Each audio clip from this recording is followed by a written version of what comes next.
Bill in his sixth season at Northeastern, and you had some momentum at the end of the year. You know, you could see a very young team starting to come on with winning 6 of your last 7 of your last 11.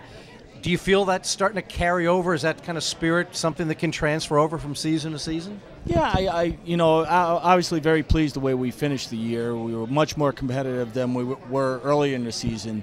I think the biggest thing, maybe the lesson that would carry over, is that we learned just how hard we needed to play and just the quality of execution we needed to win in this league. You have to be at your best each and every night if you're going to expect to win basketball games. And I think our young roster learned that lesson at the end of the year, and we're hoping that carries over to this season. Well, you got some pretty good players in Smith and Lee. Are they coming back? You got a player returning that started for you a year earlier, was out all year. Personnel-wise, looks pretty good to me. Yeah, we have a group of starters returning. Obviously, you mentioned John Lee and Joel Smith, both played very well for us last year. Tremendous shooters and got great experience in the backcourt. We have Corey Black, who's returning he's kind of a combo forward for us and a do-it-all forward for us, and Ryan Pearson, who was on the all-rookie team. Right. And then we get Al Wayne Bigby, who suffered an injury last year, who was a starter as a freshman, so he's been in that role before. So we have some guys who at least have been in the battles, in the CAA battles, and that experience will serve us well. You talk about great shooters with Smith and Lee. They really, again, like your team, as the season went on, started to light it up with double figures almost in every one of their last 20 or so games. And do these guys have the green light as much as it looks, Coach? I mean, they certainly can and will put it up. But when they're successful, I'm sure the coach is happy about that. Yeah, well, both those guys have worked very, very hard on their shooting. And when they get a quality look, they know what that is, and they're not afraid to put it up. And luckily for us last year, they made a great percentage of their shots. Their roles may change a little bit this year. We did have a pretty good player named Chase Allen, yes. who kind of set the table for everybody. But they're ready to take the lead and take the mantle of the program. To that end, and when we talked to Mo Cassera earlier, and he talked about what a great influence a guy like Charles Jenkins was on an entire team, and so how a guy like Mike Moore can learn from that. Do you kind of feel that your kids got a little taste of, because Chase Allen did everything for your team, did. And particularly on the defensive end, which is never the glamour aspect of the game. Yeah, I think that's the beauty of leadership. That you pass the torch on to the younger group, and Chase did a great job of that. They understand how hard Joel and John and some of the younger guys, how hard you have to work to be a good player in this league and to be an effective team.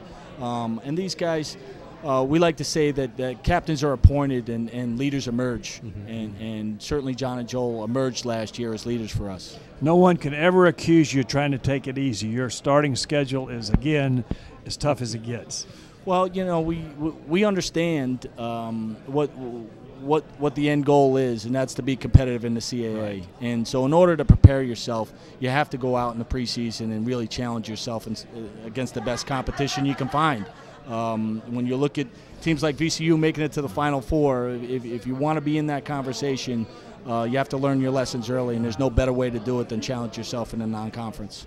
Looking at your roster, I see one senior, 4 juniors, and that senior is Chief Edwards, who's transferring in, correct? Well, we're excited to have Chief part of the family. He's a very productive player up at Niagara. What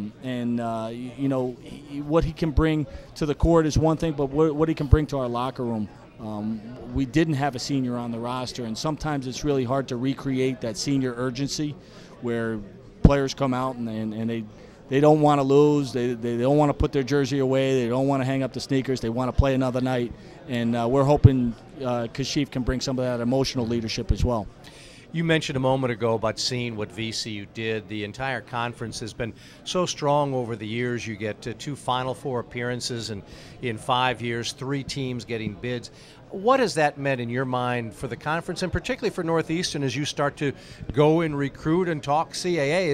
Is it something that's really helped getting the word out about how good this conference is? Well, there's a saying, perception is reality. We're hoping that reality is perception, because the reality is that this league is off the charts in terms of level of play.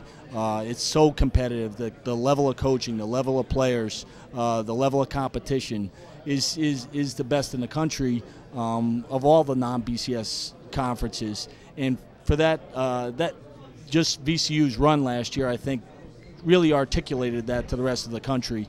And it will enhance all the programs in the league, that you're able to compete in a league that can produce Final Four participants. It's really outstanding. And in one of the great sports towns in America too. It's sports up in Beantown, isn't it? It is. We're very, very fortunate to live where we live and do what we do. I live in a world-class city. I work for a world-class institution, and we compete in a world-class conference. So I'm very, very fortunate. And a world-class coach, Bill Coen. Thanks for being with us. Good luck this year. Thank you very much. Great to see you guys. Bill Coen, the head coach at Northeastern University. Go to ESPN3 for the complete replay of the 2011 CAA Basketball Media Day Live.